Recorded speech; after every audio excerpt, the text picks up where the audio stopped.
Boa noite, para quem não me conhece, meu nome é Ícaro Ramalho, eu sou fisioterapeuta e osteopata pediátrico, sou especialista no tratamento das disfunções pediátricas, sou criador do método TEMAP, que é o meu método de terapia manual avançada pediátrica, onde eu ensino fisioterapeutas a tratar as disfunções pediátricas em até 4 atendimentos e se tornando uma referência aí na pediatria, certo? Simbora! Então, eu abri uma caixinha de perguntas essa semana, gente.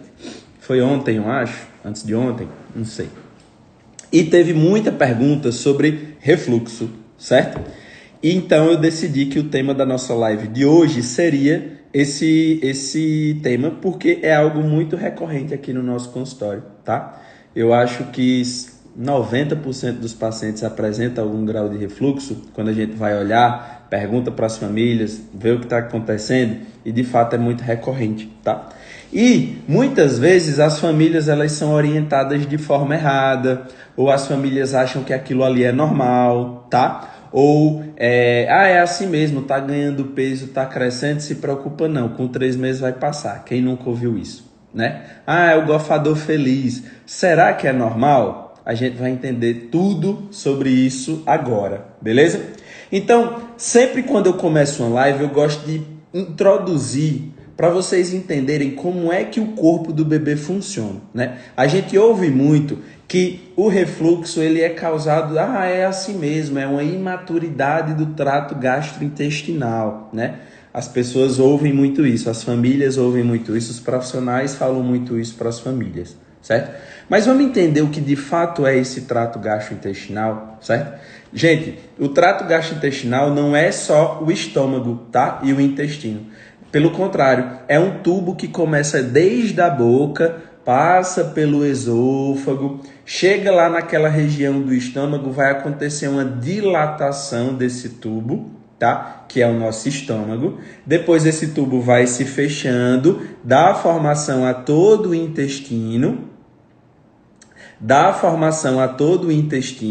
e também ali na região do ânus, certo? Então, quando a gente fala de trato gastrointestinal, a gente está falando de tudo isso, tá? E o trato gastrointestinal, gente, ele já começa a ser formado lá no período gestacional a partir da 4ª semana de gestação, na 4ª semana de vida do embrião, tá? O intestino, ele já começa a ser formado nessa fase, certo?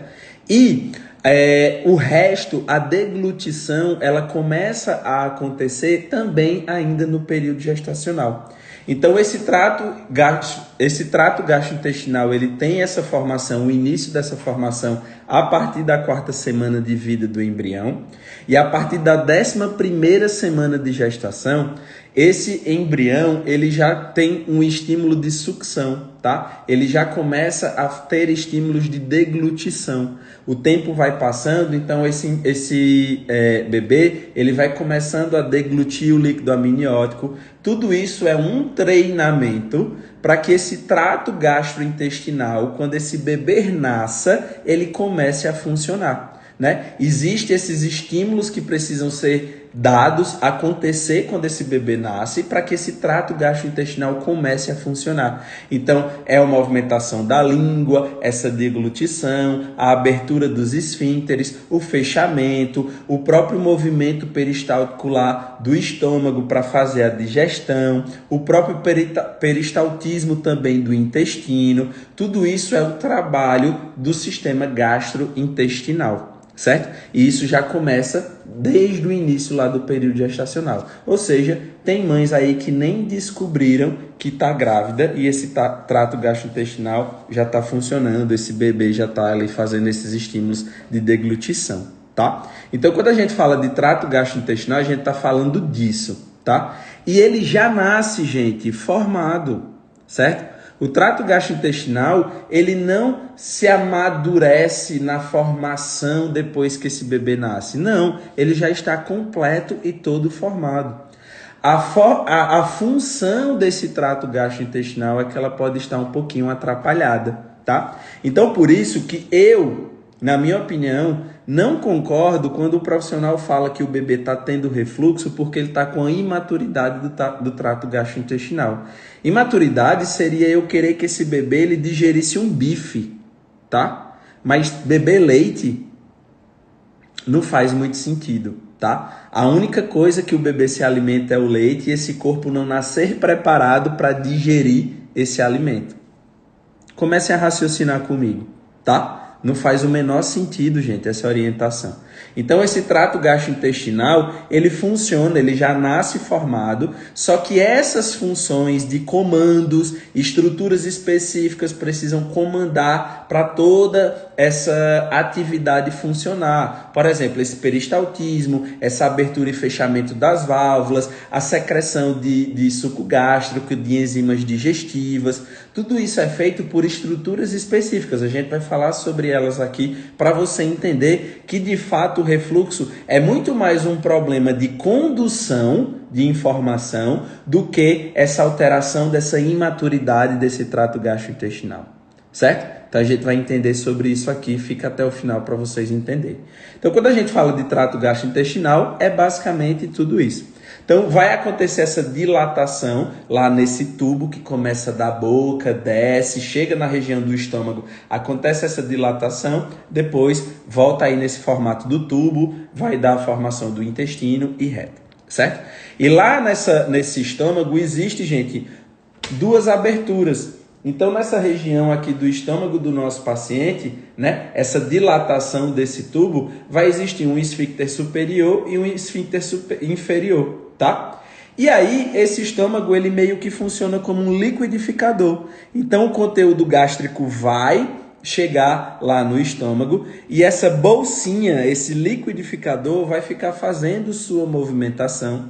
O corpo precisa mandar informações para isso acontecer, para essas enzimas digestivas, fazer a secreção dessas enzimas digestivas e essa digestão ela começar a acontecer. Então, muita coisa precisa estar funcionando adequadamente para o bebê ter uma boa digestão. Certo? Inclusive o nervo vago é um dos principais nervos, é o principal nervo responsável aí por essa função. E ele entra em muita disfunção quando a gente fala no refluxo. Na grande maioria das vezes é uma estrutura que a gente precisa saber avaliar e tratar, porque ele pode estar influenciando. Vocês vão entender isso aqui hoje. Certo? Então, é mais ou menos assim que acontece. Então, quando a gente fala de uma definição de refluxo, o próprio nome já diz. Fluxo seria tudo um caminho e refluxo é a comida deveria descer para o esôfago e ir lá para o estômago, só que por algum motivo ela acaba retornando. Então, o conteúdo gástrico ali, ele acaba... Voltei, gente? É porque apareceu aqui que eu pausei por conta da internet, a conexão tá ruim. Vocês estão me ouvindo? Dá um legal aí no chat, por favor. Me dá esse feedback. Para eu não estar falando em vão aqui. Quem estiver me ouvindo, voltou, estava travado. Perfeito, obrigado, Isa. Show de bola, certo? Então, existe toda essa dinâmica, tá? E existe essa definição básica que é: fluxo seria um caminho, refluxo é o retorno desse caminho. Então, por algum motivo, nesse funcionamento desse trato gastrointestinal, por exemplo, naquela fase ali desse estômago se mexendo, fazendo a excreção dessas enzimas digestivas, desse ácido, fazendo a movimentação para acontecer de fato a digestão, possa ser que essa válvulazinha superior da região do estômago, ela fique aberta. E aí esse conteúdo gástrico retorne para o esôfago.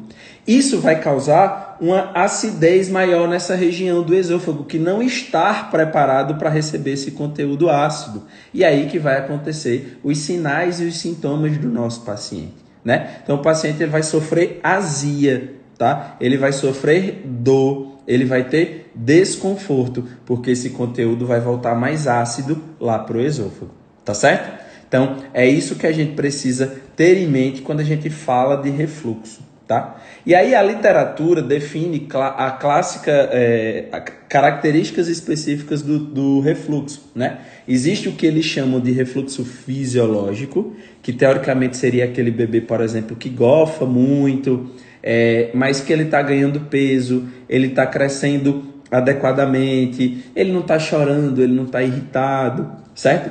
Existe o que a gente chama de um refluxo oculto, que os sinais não são gastrointestinais, mas o bebê ele pode apresentar sinais respiratórios, tá? Então esse refluxo pode ficar acontecendo e esse bebê pode ficar fazendo alguns broncoaspiração mesmo. Esse conteúdo gástrico pode, uma vez ou outra ali, entrar no pulmão, pode causar, por exemplo, uma infecção, uma pneumonia. Esse paciente vai apresentar ronquinho, aquela sensação que tem aquela gripe eterna, que nada melhora, certo? Então o paciente com refluxo acuto, ele não vai ter sinais clássicos de regurgitação, sinais clássicos gastrointestinais, mas ele vai apresentar sinais respiratórios, tá?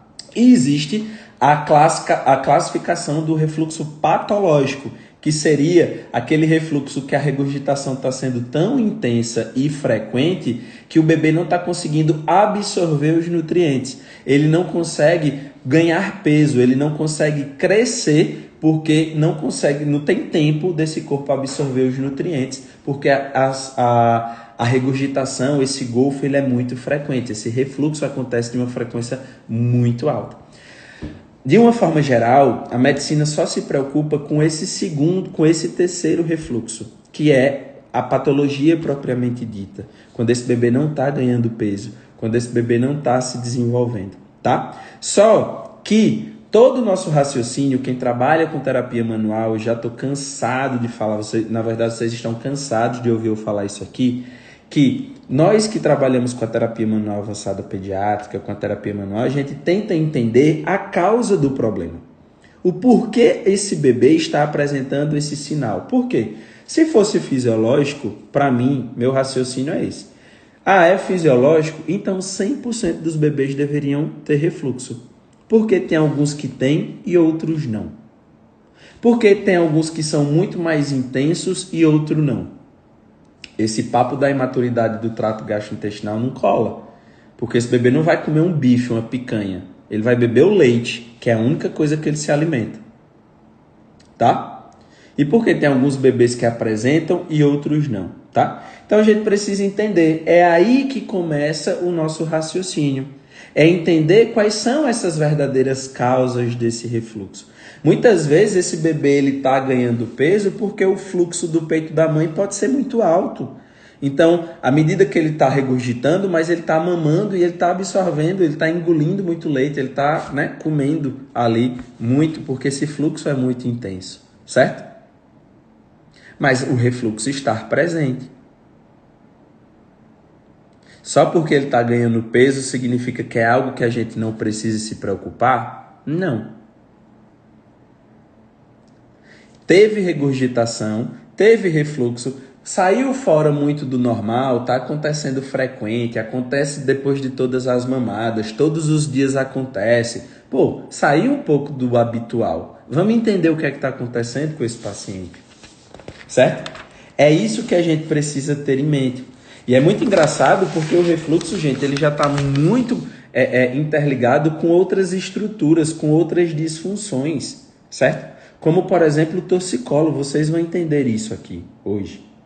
Já tem estudos falando sobre isso, tá? Que alterações, por exemplo, na região do diafragma do paciente pode estar relacionado com um refluxo e também com o torcicolo. O próprio torcicolo também pode causar o refluxo. Vocês vão entender esse raciocínio hoje, tá? Então, a primeira coisa que a gente precisa ter em mente é não aceitar de que tudo é normal e com 3 meses vai passar. Que é o que as famílias mais ouvem, ninguém aguenta mais ouvir isso. Certo? A gente precisa começar a pensar fora da caixa. E quando eu falo pensar fora da caixa, é a gente entender todo esse funcionamento, esse mecanismo. Falei para vocês de todo esse sistema desse trato gastrointestinal, que começa lá na boca, termina lá no ânus, dessa dilatação, dessa abertura e fechamento das válvulas, que precisa acontecer comandos para esse funcionamento acontecer. Essa abertura e fechamento da válvula acontecer, essa secreção de suco gástrico, e isso acontece principalmente pelo nosso maior nervo parasimpático, que é o quê? O nervo vago, certo? Nervo que sai lá da região da base do crânio, desce por todo o nosso cervical, inclusive ele passa entre os econs, aqui nessa região cervical, certo? Então, entre as fibras musculares do ECOM, passa o nervo vago e ele desce e vai inervar aí 85, 90% de todas as nossas vísceras. Então, ele é responsável, por exemplo, pela mediação, pela estimulação de secreção de suco gástrico, enzimas, ou seja, ele é completamente responsável por esse bebê ter ou não uma boa digestão. Isso quer dizer que as disfunções de mobilidade nessas estruturas que podem aí estar afetando esse nervo vago pode ser a causa do refluxo do seu paciente, certo?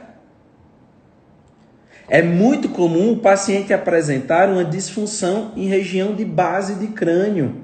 Essa região é muito nobre e é muito sensível, é muito susceptível a receber disfunção, a receber compressão, tensão. E muitas estruturas nobres que passam aqui nessa região vão ficar afetadas. Então, uma disfunção, uma tensão maior em cima desse nervo vai fazer com que a condução neural dessa estrutura não aconteça adequadamente. Ou seja, essa condução que vai acontecer do sistema nervoso central lá para a nossa víscera, nesse caso aqui especificamente falando do estômago, essa dinâmica não vai acontecer adequadamente. E isso pode ser a causa do refluxo. Está muito relacionado com o refluxo. É muito impressionante que os pacientes chegam aqui, nem chegam com essa queixa de refluxo. Porque, já conversou com um pediatra, falou que gofa, mas o bebê está ganhando peso, está ok. Não, é assim mesmo, é a imaturidade do trato gastrointestinal, mas o bebê está gofando, aquela família está aflita, porque tem medo de deixar esse bebê dormindo, e ele, broncoaspirar, morrer sufocado. Enfim, tem toda essa dinâmica, mas foi orientado para essa família que é normal. E aí essa família chega por outra queixa completamente diferente, um torcicolo, por exemplo. E aí quando você trata, você melhora o torcicolo, e aí mãe, como é que ficou o refluxo? Rapaz, é mesmo, nunca mais teve. É muito comum a gente ouvir isso no nosso consultório. Por quê? Porque essas estruturas, falando aqui dando um exemplo do nervo vago, estava relacionada com essa formação, com essa atividade desse estômago, com essa secreção de suco gástrico, com essa mediação dessas enzimas digestivas, ou seja, o funcionamento visceral adequado desse paciente. E isso pode estar relacionado, inclusive, também com cólica. O nervo vago, ele inerva, faz parte de toda a função do estômago, mas também ele faz parte ali do funcionamento intestinal. Então, o bebê que tem refluxo, às vezes essa cólica associada pode ser pela mesma causa, uma disfunção nessa inervação, tá? Beleza? Tô vendo aqui as perguntas de vocês, no final eu vou responder todo mundo, tá? Certo? Mas Cristiano colocou, além do decúbito elevado e posicionamento, o que a terapia manual pode ajudar no refluxo? Cristiano, talvez você chegou agora, mas é o que eu estou falando desde o início da live, tá? Dando o nosso raciocínio, como é que a gente trata o paciente, certo? Fica aí até o final que tu vai entender. Certo, gente? Simbora? Então, a gente precisa ter esse raciocínio porque essa estrutura ela pode estar muito relacionada com essa alteração, tá? Ela pode, de fato, ser a causa desse refluxo no nosso paciente, certo? Então, a gente precisa saber o quê? Avaliar e tratar essa alteração, essa região, por exemplo, de base de crânio. Beleza? Porque a gente sabe que isso pode completamente estar influenciando. E essa região ela pode entrar em disfunção por muitas causas. Pode ser desde lá do período gestacional, certo? Mas pode ser também por questões do parto. O Brasil é o país que mais faz parte cesárea no mundo. Cerca de 90 a 95% dos partos que acontecem aqui no Brasil é parto cesárea. E o parto cesárea é muito mais traumático do que o parto normal, certo? Ele existe, ele salva vidas quando necessário, mas virou muito cômodo para todo mundo para os médicos, para a família, marcar ali quando é que vai fazer, quando é que esse bebê vai nascer, certo? Mas a gente sabe que o parto cesáreo ele é muito mais traumático do que o parto natural, porque não tem a gravidade ali ajudando aquele bebê sair, não tem aquela contração fisiológica uterina, aquele bebê não se prepara para nascer, ele simplesmente é arrancado, tirado. Então essa tração, por exemplo, que é feita nessa região aqui de base de crânio, nessa região cervical, muitas vezes esse bebê já está super encaixado lá, o médico precisa fazer mais força, precisa se esforçar mais para conseguir tirar esse bebê. Então esse próprio mecanismo de tração que precisa ser feito, tá? É como a cesárea é feita, não existe outra forma. Ela pode influenciar e causar essas disfunções nessa região, irritando, por exemplo, o nervo vago.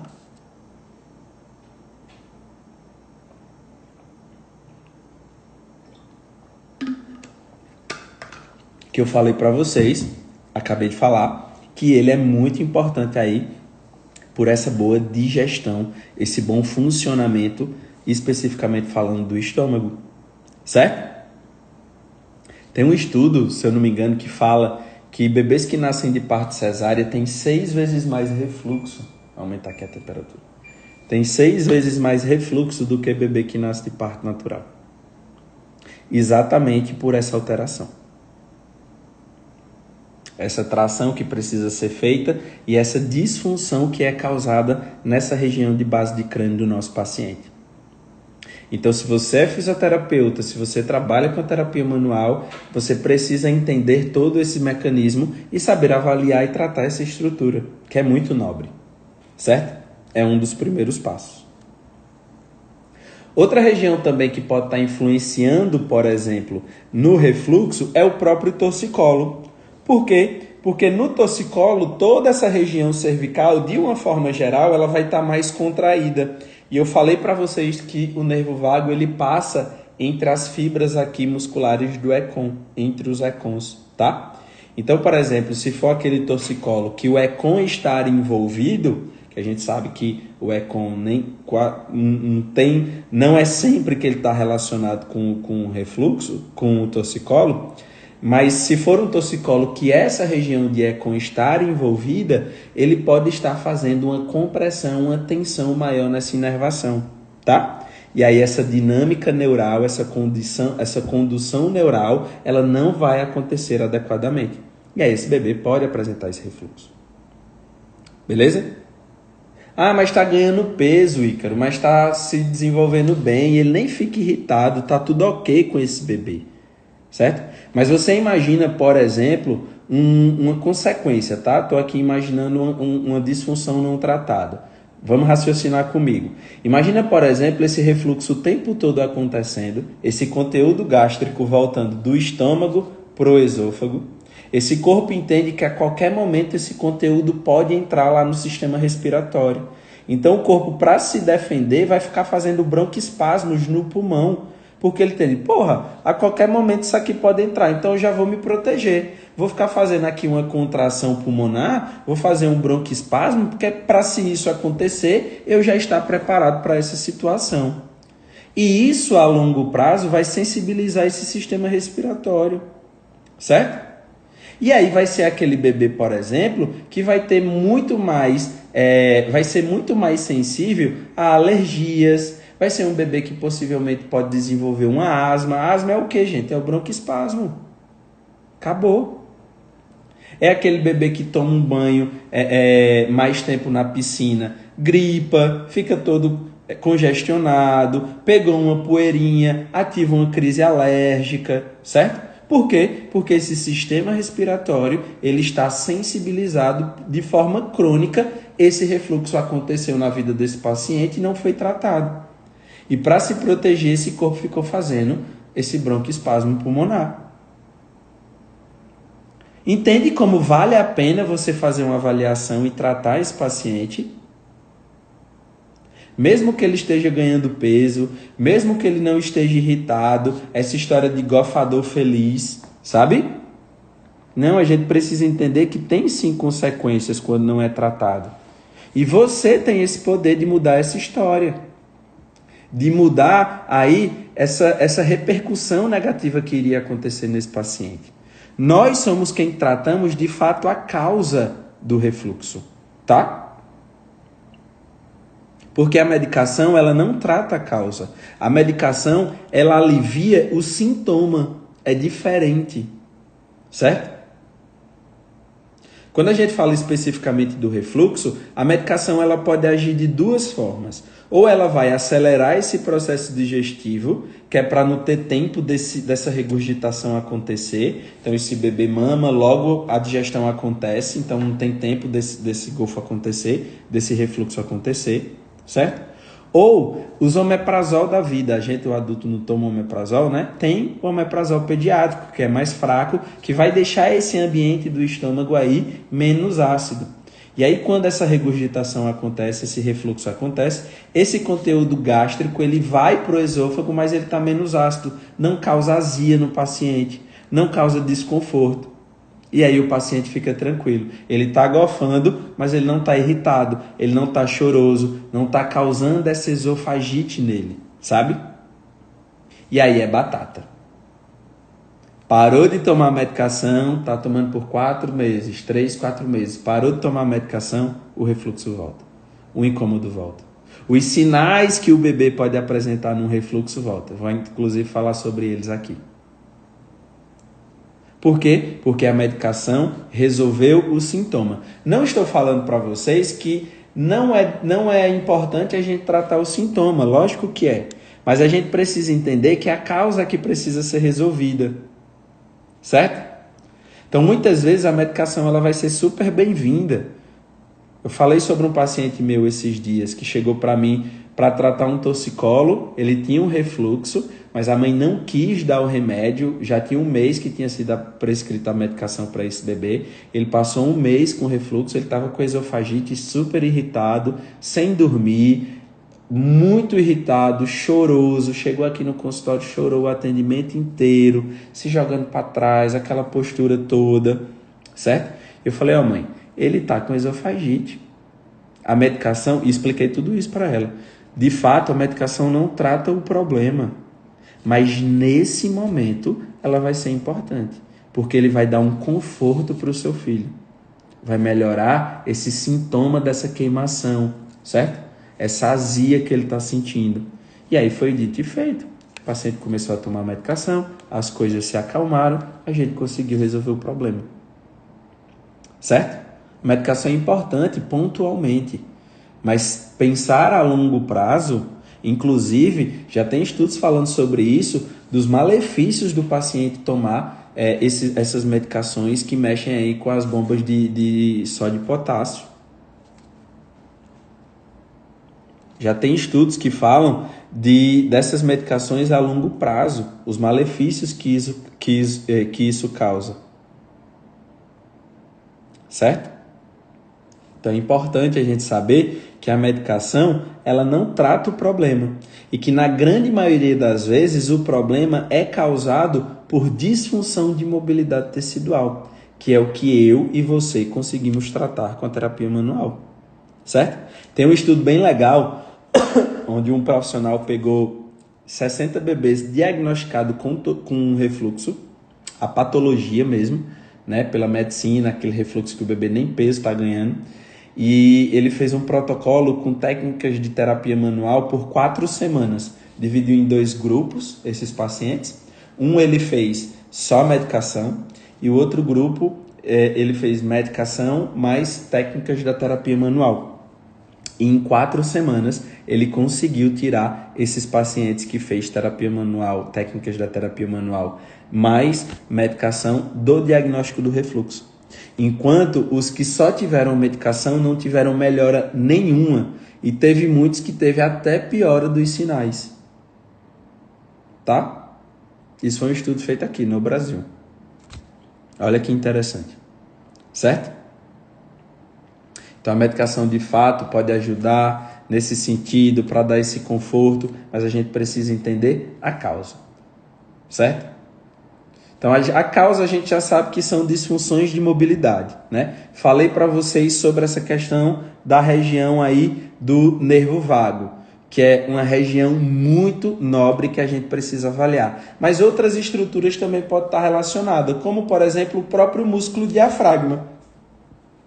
O nosso próprio músculo diafragma, os pilares diafragmáticos, fibras específicas ali dos pilares diafragmáticos, eles são responsáveis por controlar esse esfíncter inferior, certo? Então, por exemplo, se esse paciente tiver uma disfunção nessa musculatura e esse controle não está acontecendo pelas fibras musculares desses pilares diafragmáticos, esse controle do esfíncter inferior não vai acontecer e isso pode também ajudar aí nessa questão do refluxo. Os estudos mostram que cerca de 40%, gente, do conteúdo gástrico é controlado por essas fibras dos pilares diafragmáticos, que tem aí esse controle desse esfíncter. Ou seja, essa musculatura ela é muito importante aí também para o refluxo. Então a gente precisa tratar, saber avaliar essa região específica, tá?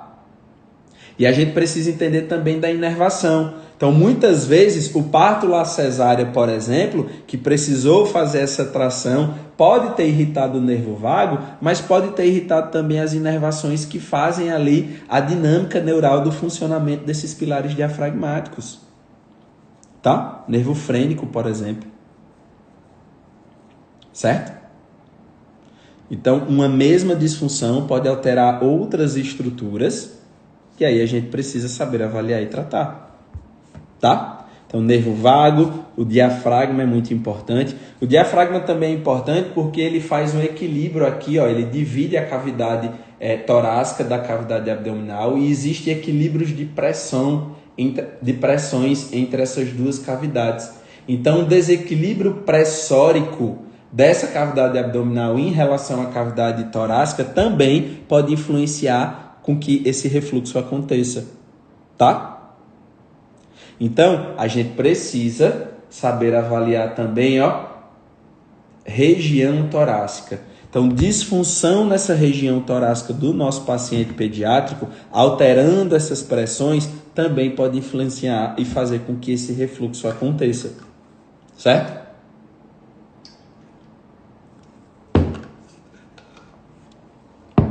Entende que não existe essa receita de bolo, gente? Não tem protocolo, não tem... sabe? Cada paciente é único, cada história do nosso paciente é único, cada gravidez foi única, cada história desse parto é única. E isso tudo pode ser consequências dessa gestação, desse parto, entendeu? O nosso papel é saber avaliar e identificar essas alterações para a gente conseguir tratar. Certo? É por isso que a terapia manual avançada pediátrica consegue tratar de fato a causa do refluxo. E não ficar remediando o sintoma com a medicação. Deixando esse estômago menos ácido, né, controlando essas enzimas digestivas, esses ácidos, ou acelerando esse processo digestivo. Não, a gente procura a causa do problema. E aí eu faço sempre uma analogia que quando o teu carro quebra, eu falo isso com meus pacientes sempre. Imagina que teu carro quebrou. Você vai levar ele na oficina ou você vai levar ele no posto de gasolina? Não faz sentido. Se teu carro está quebrado, você tem que levar para o mecânico. Não é colocar gasolina. Pacientes que apresentam sinais também que são secundários a essas disfunções de mobilidade, nós somos os mecânicos. O remédio é a gasolina. Então, o que precisa ser mexido, alterado, tratado, avaliado são essas disfunções mecânicas desses tecidos. Que aí, o profissional mais qualificado é o fisioterapeuta que domina a avaliação e o tratamento dessas disfunções através da terapia manual avançada pediátrica. É assim que a gente consegue tratar o nosso paciente. É entendendo como é que esse funcionamento do corpo desse bebê acontece, essa história dessa gravidez, essa história desse parto, essas possíveis disfunções, avaliar essas mobilidades estruturais e mexer nessas estruturas específicas. Nervo vago, base de crânio, diafragma, região torácica, tudo isso são estruturas que podem estar correlacionadas com refluxo. É por isso que 100% dos pacientes basicamente tem regurgitação, apresenta golfo, mas a família nem ligava muito para isso, veio por outro, sei lá, uma assimetria craniana e tal, e a regurgitação, o golfo é resolvido quando a gente está aqui fazendo o tratamento. Não é incomum isso acontecer. É bem corriqueiro. Certo? Deu para entender um pouquinho como é que acontece o nosso raciocínio, como é que a gente trata. Estou aqui no meu script para eu ver se eu não deixei de falar nada para vocês. Não, acho que estou falando tudo. Certo? Beleza? Vou ler algumas perguntas aqui de vocês. Cristiano colocou, além do decúbito elevado e posicionamento, o que a terapia manual pode ajudar? Acho que eu respondi, né, Cristiano?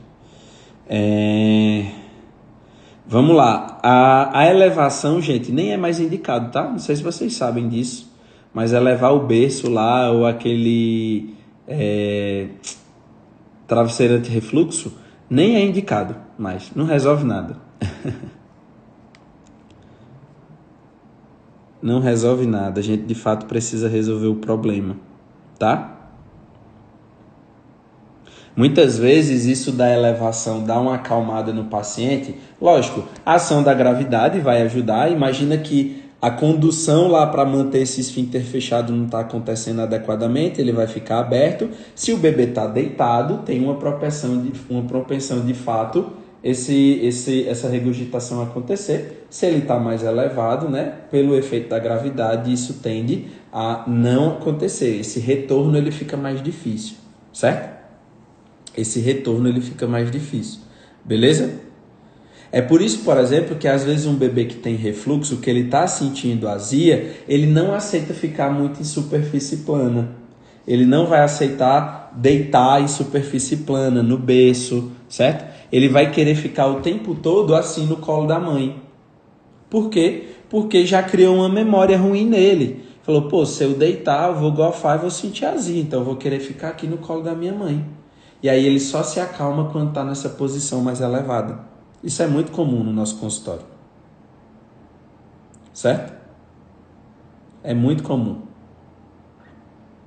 Então essa disfunção, esse refluxo criou essa memória negativa nesse paciente de azia, de dor.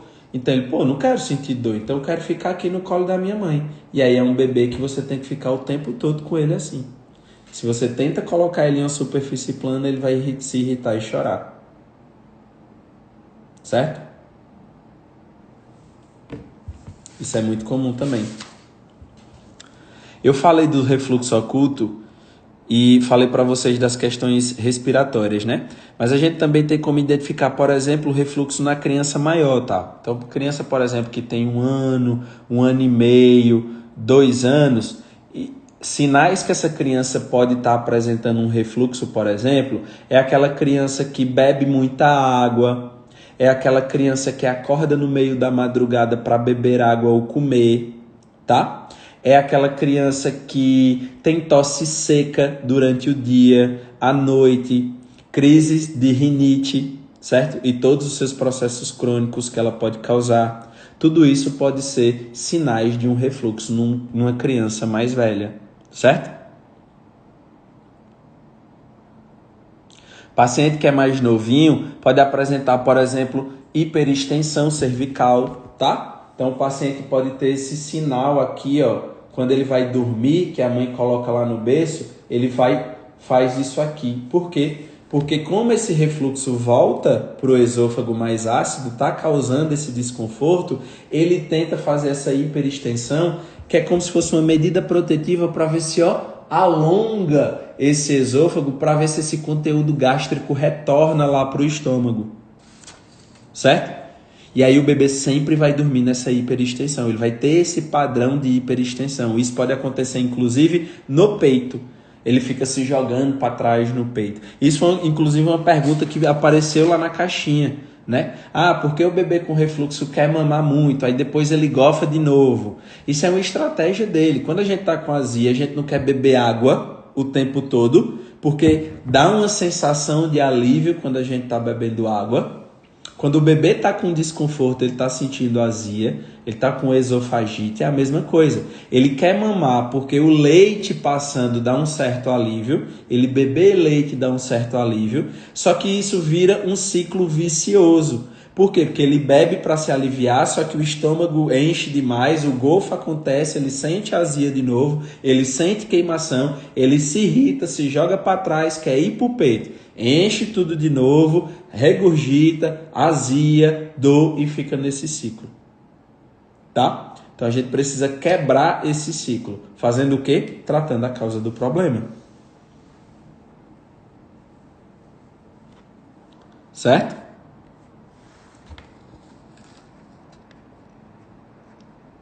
Deixa eu ver se tem mais alguma pergunta aqui.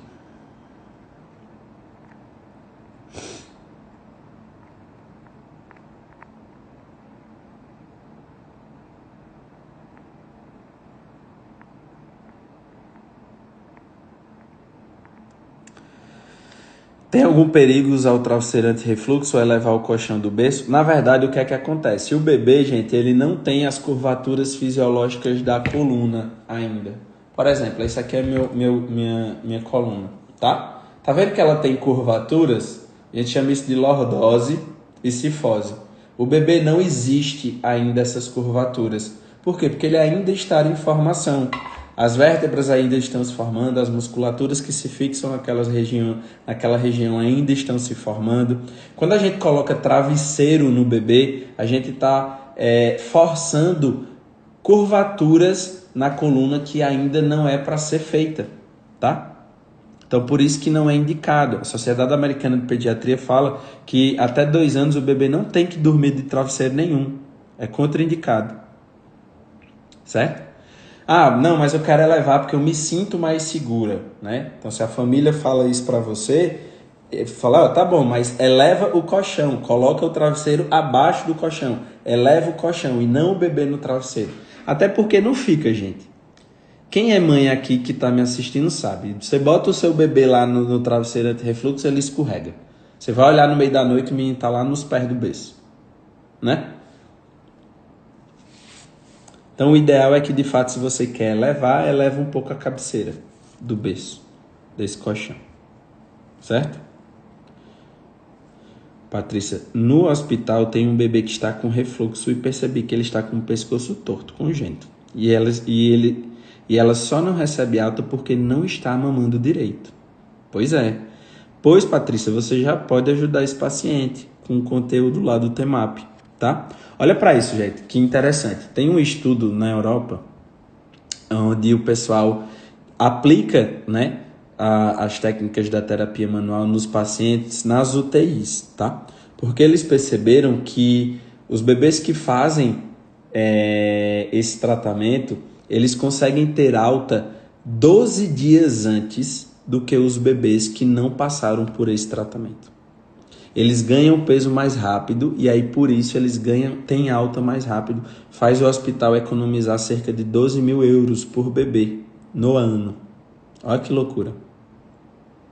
Exatamente por essa questão aí que a Patrícia falou. O bebê já tá ok, só não recebe alta porque não tá mamando, tem essa questão do peso. Então esse bebê pode estar com essa alteração porque ele tem um torcicolo, por conta desse refluxo.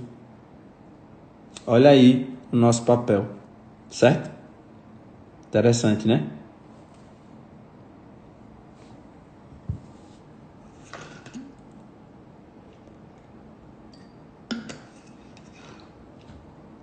Certinho, gente?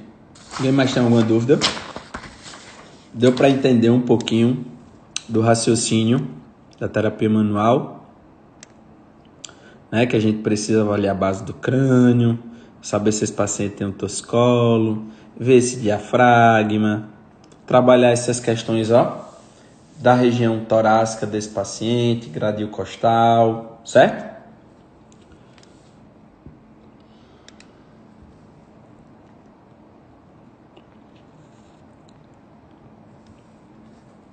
Alguém mais tem alguma dúvida? Se não, ó, já vai dar 9 horas. Tô aqui no consultório ainda. Terminei de atender. Hoje eu atendi 9 pacientes. Estou atendendo desde 8 da manhã. E aí terminei os atendimentos e vim logo aqui bater esse papo com vocês. Simbora, então. Acho que foi. Quem tiver mais alguma dúvida, dou-lhe uma. Coloca aí. Dou-lhe duas.